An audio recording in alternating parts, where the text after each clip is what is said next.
হ্যাঁ, একজন আমাকে প্রশ্ন করলো, দাদা আমার 3 তলার ঘরের সিলিংয়েতেই জলকণাটা কেন দেখা যাচ্ছে, কেন আমার 1 তলার বা 2 তলার ঘরের সিলিংয়ে জলকণা দেখা যাচ্ছে না এই শীতকালে? তার কারণ 3 তলার ঘরের সিলিংয়ের মাথায় রয়েছে ছাদে, মানে মানে শেষ ছাদ তো ওটা, ওর মাথায় কি রয়েছে, খোলা আকাশ।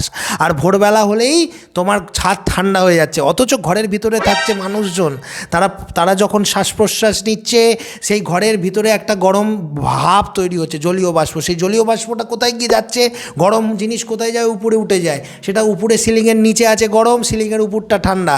তাই ওই ঠান্ডা গরমে তাপীয় তারতম্যে ভিতরের থাকা গরম বাষ্প জলে পরিণত হয়।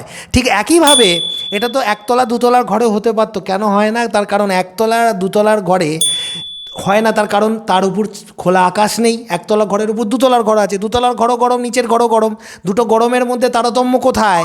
তাহলে তোমার জলীয় বাষ্পটা হঠাৎ করে তো ঠান্ডার সংস্পর্শে এলো না। আর এটা বোঝার জন্য তোমাদেরকে কনডেনসেশন পড়তে হবে, যেটাকে বলে ঘনীভবন।